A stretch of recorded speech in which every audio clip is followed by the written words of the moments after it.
This channel does not promote any violent, harmful, or illegal activities. All content provided by this channel is meant for an educational purpose only. রাজা চলে বাজার, কুত্তা ভোকে হাজার। পুলিশের সমালোচকদের জন্য এই ভাষাই প্রয়োগ করতে শোনা গেল মুখ্যমন্ত্রীকে, যিনি পুলিশ মন্ত্রীও বটে। মমতা বন্দ্যোপাধ্যায়ের বক্তব্য, পুলিশের বিরুদ্ধে চক্রান্ত করে অপপ্রচার চালানো হচ্ছে। পুলিশের প্রতি তার বার্তা, be rough and tough, sometimes soft, অর্থাৎ প্রয়োজনে ফোর্স করার নির্দেশ। এদিন কাদের নিশানা করতে চাইলেন মুখ্যমন্ত্রী? Fair and bright night and day cream, ত্বক থাকবে ব্রাইট সারাদিন, পলিউশন ফ্রি, ঠিক যেন রাতের ফোঁটা সাদা ফুল। সারাদিন হ্যাপি ব্রাইট স্কিন। আরজিকর থেকে জয়নগর, 2 মাসের মধ্যে 2 নির্যাতিতার খুন ধর্ষণের ঘটনায় পুলিশের ভূমিকা নিয়ে প্রশ্ন উঠছে। প্রশ্ন তুলেছে নির্যাতিতার পরিবার থেকে আদালত, চিকিৎসক থেকে নাগরিক সমাজ।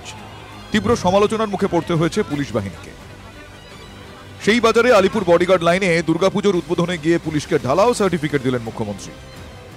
তোমাদের বিরুদ্ধে কে কি বললো কি না বললো, ডোন্ট কেয়ার। রাজা চলে বাজার তো কুত্তা ভুকে হাজার। যে কাজ করবে গালাগালি সেই খাবে, এটা আজকে কলিকালের নিয়ম। আর যে কাজ করবে না, কে তাকে গালাগালি দেবে? তারা নাকি সমাজের বড় বড় ত্রাতা। কেউ কেউ ভাবছে তারা ভগবানের থেকেও বড়। সরাসরি নাম না করলেও মুখ্যমন্ত্রীর বক্তব্যের নিশানা আন্দোলনকারী চিকিৎসকরা কিনা তা নিয়ে জল্পনা শুরু হয়েছে। আজকে সামাজিক জাগরণের জন্য আমরা এই আন্দোলনটা করছি, আজকে মানুষদের সাহস জোগানোর জন্য আমরা এই আন্দোলনটা করছি। তাই উনি আমাদের কথা শুনে উনি কেয়ার করুক কি উনি কেয়ার করুন না, আমরা এই আন্দোলন কিন্তু আমরা চালিয়ে যাব। রাজ্যের পুলিশ মন্ত্রী তথা চিফ মিনিস্টার, মুখ্যমন্ত্রীর এই ধরনের কথা উচিত নয়, বরং দায়িত্ব নেওয়া উচিত ছিল। এবং এই দায়িত্ব কি করে বাস্তবের মাটিতে পালন করা যাবে তার কিছু 2-1 লাইন বলতে পারতেন, যদিও বলার মুখ বোধহয় আর পুলিশ মন্ত্রীর নেই। আরজিকর কাণ্ডে কলকাতার পুলিশ কমিশনার অপসারণের দাবি করেছিলেন আন্দোলনকারী চিকিৎসকেরা।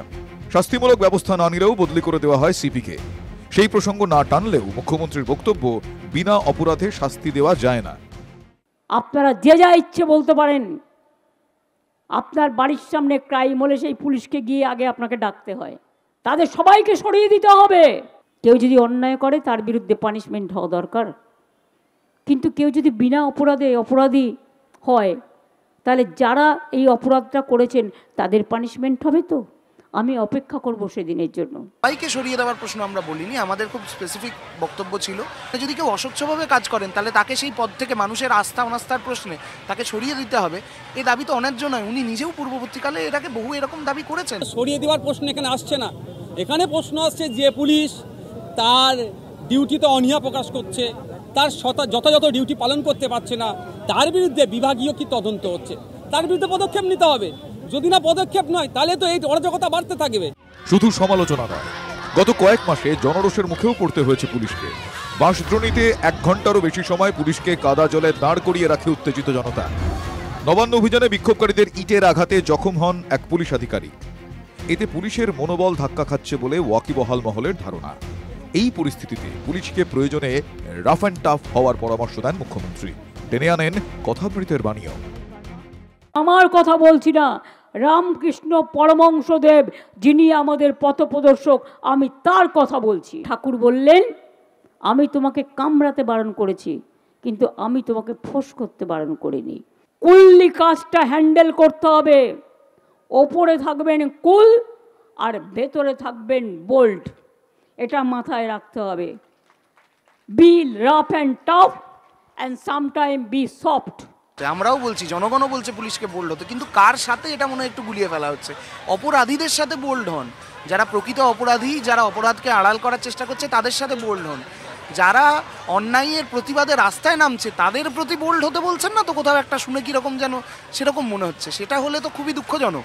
সাধারণ শুভবুদ্ধি সম্পন্ন মানুষ এইসব কথায় বিরক্ত প্রকাশ করেছেন, এইসব কথায় তারা বিব্রত হচ্ছেন। দয়া করে এই অশান্তির আগুন আর ছাড়াবেন না। মুখ্যমন্ত্রী বুঝতে পারছেন যে বাংলার মানুষের আস্থা তার উপর থেকে উঠে গেছে। শুধুমাত্র কুর্সির মোহ, চেয়ারের মোহ তাকে রেজিগনেশন দিতে আটকাচ্ছে, আর কোনো কারণ নেই। লড়াই লড়ছে কারা? এই লড়াই লড়ছে কারা? আরজিকর কাণ্ডের প্রতিবাদে বয়স নির্বিশেষে পথে নেমেছেন মহিলারা। দিনের পর দিন রাত দখল করেছেন। ঠিক এমনই এক পরিস্থিতিতে সাইবার অপরাধ দমনে মহিলাদের ওপরেই ভরসা রাখলেন মুখ্যমন্ত্রী। যেসব মহিলারা সোশ্যাল মিডিয়ায় ফেক নিউজ ধরবেন তাদের জন্য পুরস্কারের কথা তিনি ঘোষণা করেন। দেওয়া হতে পারে চাকরিও। দীক্ষা ভূঁইয়ার রিপোর্ট, TV9 বাংলা।